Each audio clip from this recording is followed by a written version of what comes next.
So, get this. A software company was just forced by the US government to completely change its business model, but they were fined $0. Today, we're going to break down the landmark RealPage settlement, a case that could seriously change how algorithms set prices for, well, pretty much everything you buy.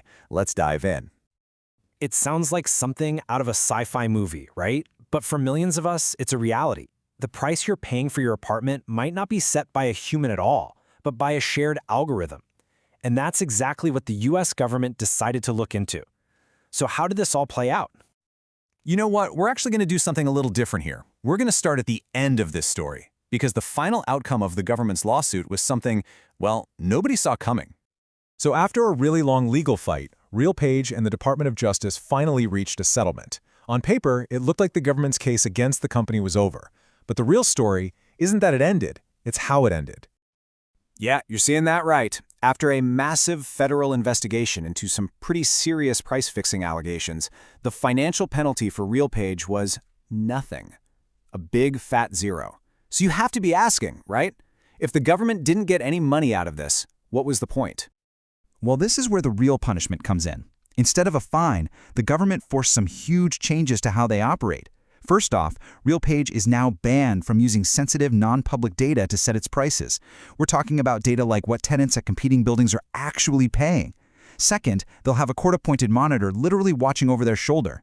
And maybe most importantly, RealPage now has to help the government go after its own former clients. Ouch. So, why were these specific restrictions so important? To really get that, we have to rewind and look at the core accusation against RealPage's algorithm in the first place. The whole accusation was actually pretty simple. This was just a high-tech version of old-school price fixing. The DOJ basically claimed that landlords who are supposed to be competing with each other for your business were instead all feeding their private rental data into one central brain, one algorithm. And the result? The algorithm could then allegedly coordinate prices for all of them, pushing rents higher and higher for everyone. So here's how the government said it all went down. Step 1. Landlords who are supposed to be competitors hand over all their sensitive data to RealPage. Step 2. The algorithm crunches all this insider data and spits out a recommended price. Step 3. The landlords follow these recommendations, which means prices start moving together in lockstep and genuine price competition just disappears. Now, this legal battle didn't just pop up overnight. It all kicked off when the DOJ first filed its lawsuit against RealPage. Then, just a few months later, the government really turned up the heat by adding some of RealPage's biggest clients as defendants too. That showed they weren't just going after the software, but the landlords using it. And all that pressure is what led to the settlement we've been talking about. But here's a twist. The Department of Justice wasn't the only group suing RealPage. To get the full picture, you have to know about a second, massive lawsuit that was happening at the exact same time, but with a totally different group of people involved. So you've basically got four main players in this whole drama. You have RealPage, the company that actually makes the software. You've got the DOJ, who's acting as the government prosecutor. Then there are the property managers, who are the customers using the software. And finally, you have the consumers, the renters themselves, who believe they were being overcharged.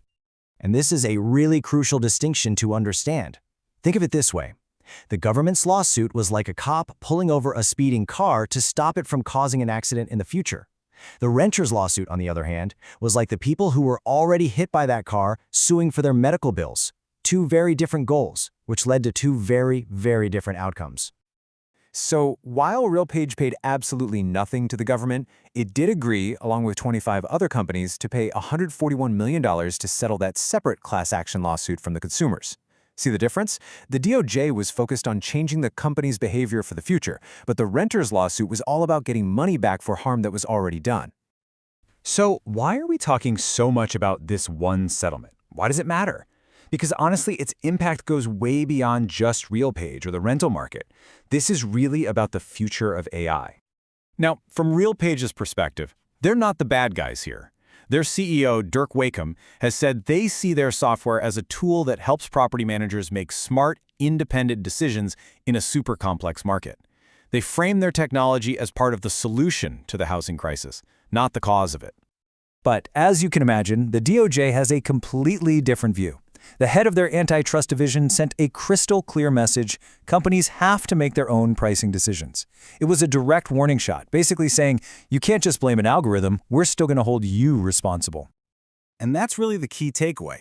This case is a landmark. It's one of the first major antitrust cases of the AI age. And this settlement sends a powerful message to any industry. We're talking airlines, concert tickets, you name it, that if you use a shared algorithm as a sort of black box to coordinate prices, you can expect the government to come knocking.